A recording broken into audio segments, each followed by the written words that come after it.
সবাইকে স্বাগত জানাচ্ছি। আজকে আমরা তিন বিন্দুগামী বৃত্তের সমীকরণ নির্ণয়ের সাধারণ সমীকরণের সাহায্যে যে টেকনিকটা আছে সেই টেকনিকটা আলোচনা করব। তো এখানে একটা কোশ্চেন দেওয়া আছে যে একটা বৃত্ত -6,5 -3, -4 এবং 2,1 বিন্দুগামী হলে বৃত্তের সমীকরণটা নির্ণয় করো। Okay fine. তো বৃত্তের সাধারণ সমীকরণটা কি? বৃত্তের সাধারণ সমীকরণটা হচ্ছে x² + y² + 2gx + 2fy + c = 0। আমি এই x² + y² এই দুইটাকে আমি সমীকরণের ডান পাশে নিয়ে যাব যাতে করে আমার ক্যালকুলেশনটা সহজ হয়। তাহলে বাঁ দিকে থাকবে হচ্ছে 2gx + 2fy + c =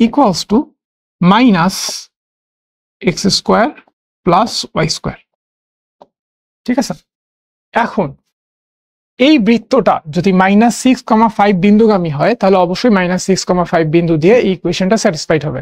সো আমরা এখন -6,5 এই বিন্দুটা এই ইকুয়েশনে বসাবো। তাহলে x এর জায়গায় বসবে -6, y এর জায়গায় বসবে 5। x এর জায়গায় যদি -6 বসে তাহলে -6 × 2 তাহলে হচ্ছে -12g প্লাস y এর জায়গায় যদি 5 বসাই 5 × 2 মানে হচ্ছে 10f + c = -x²।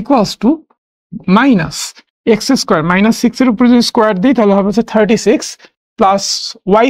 y এর জায়গায় 5 বসালে 5² তাহলে 36 প্লাস 25 -61। ওকে, এটা একটা ইকুয়েশন। এবার এই বৃত্তটা কিন্তু -3, -4 বিন্দুগামী। সো -3, -4 এই বিন্দুটা দিয়েও কিন্তু ইকুয়েশনটা স্যাটিসফাই হবে।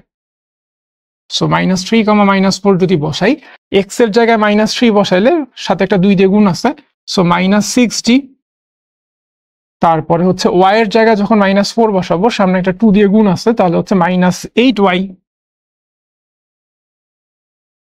+ c = -x² + y²। x এর জায়গায় -3, y এর জায়গায় -4 তাহলে আসতেছে 3 × 3 = 16 -25। আবার সেম বৃত্তটাই 2,1 বিন্দুগামী। সো 2,1 বিন্দু দিয়েও কিন্তু এই বৃত্তের ইকুয়েশনটা সিদ্ধ হবে। তাহলে 2,1 বিন্দুটা যদি ইকুয়েশনটাতে বসাই, x এর জায়গায় 2, সামনে একটা 2 দিয়ে গুণ থাকে, 2 × 2 মানে 4g প্লাস y এর জায়গায় 1, 2 × 1 মানে twice f প্লাস c = -2² + 1² -2² + 1² মানে 2 × 2 = 4 + 1 5 -5। ঠিক আছে। দেখো আমরা তিনটা ইকুয়েশন ফর্ম করে ফেলছি। এই যে তিনটা ইকুয়েশন, এই তিনটা ইকুয়েশনের দিকে যদি তুমি ভালো করে খেয়াল করো দেখবা এখানে GFC প্রতিটা ইকুয়েশনই, আচ্ছা এটা f হবে, হ্যাঁ এটা f হবে -8f। প্রতিটা ইকুয়েশনে GFC হচ্ছে আননোন। সো তিনটা ইকুয়েশন, তিনটা আননোন। সো এই ইকুয়েশন তিনটা সলভ করলেই কিন্তু তুমি এই আননোন তিনটা g এর ভ্যালু, f এর ভ্যালু আর c এর ভ্যালু পেয়ে যাবে। এখন ইকুয়েশন তিনটা কিভাবে সলভ করবা? ইকুয়েশন সলভ করার অনেক টেকনিক আছে, তোমরা শিখছো।